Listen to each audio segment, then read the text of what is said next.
இத்தனை நாள் இல்லை, இத்தனை வருஷமாக இது நமக்கு தெரியாமல் போச்சேன்னு நினைக்கிற மாதிரியான ஒரு ரெசிபி தான் இது. சோம்பேறி சிக்கன் பிரியாணி தான் இன்றைக்கி பார்க்க போகிறோம். இதுவும் சீரக சம்பா அரிசியில் பண்ணியிருக்கோம். வேற லெவல் டேஸ்ட்டில் வந்திருக்கு. ஒன்றோட ஒன்று ஒட்டாமல் சிக்கன் பீஸ்லாம் நல்லா சாஃப்டாக வந்து அட்டகாசமாக இருக்குது. நீங்கள் கஷ்டப்பட்டு செய்கிற பிரியாணிக்கும் இந்த பிரியாணிக்கும் எந்த வித்தியாசமும் இருக்காது. அந்த அளவுக்கு ஈஸியாகவும் டேஸ்டியாகவும் இந்த பிரியாணி நம்ம செஞ்சிடலாம். உங்கள் சோம்பேறி ஃப்ரெண்ட்ஸுக்கு இந்த வீடியோவை ஷேர் பண்ணுங்கள். நீங்களும் சேவ் பண்ணி வச்சுங்க, அர்ஜென்ட்டுக்கு யூஸ் ஆகும். 1 கிலோ சீரக சம்பா அரிசி எடுத்துங்க. இது வந்து நம்ம ஊற வச்சிடலாம். ஒரு அரை மணி நேரம் ஊறினா போதும். 150 கிராம் பூண்டு, 100 கிராம் இஞ்சி, ஒரு கைப்பிடி அளவு கொத்தமல்லி புதினா, 1/4 கிலோ வெங்காயம், 5 கிராம் பட்டை, 2 கிராம் ஏலக்காய், 2 கிராம் கிராம்பு, 200 கிராம் தக்காளி.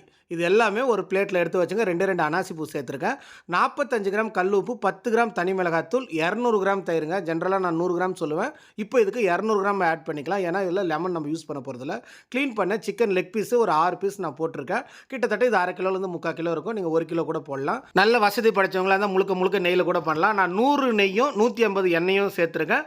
நல்லா கலந்துருக்கிற மசாலாவை இதோட சேர்த்துடுறேன். இப்போ வரைக்கும் நம்ம அடுப்பு பற்ற வைக்கல. Note this point your honour. இப்போ தான் நம்ம அடுப்பையே பற்ற வைக்க போகிறோம். ஒரே ஒரு விசில் வர வரைக்கும் வெயிட் பண்ணுங்கள். விசில் வந்த பின்னாடி ப்ரெஷர் வரணும். ப்ரெஷர் வந்த பின்னாடி ஓப்பன் பண்ணிங்கன்னா இந்த மாதிரி அட்டகாசமாக மசாலா ரெடி ஆகிடும். 1 கப்பு அரிசிக்கு 1.5 கப்பு தண்ணியை நான் கொதிக்க வச்சு இதில் சேர்த்துடுறேன். நல்லா மசாலா கொதிக்கிட்டோம். கொதிக்கும் போது அரை மணி நேரம் ஊறின அரிசி ஒரு சொட்டு தண்ணி கூட இல்லாமல் சுத்தமாக வடிச்சிட்டு இதில் போட்டுருங்க. ஒரே ஒரு கொதி வந்தோடனே மறுபடியும் மூடி போடுங்க.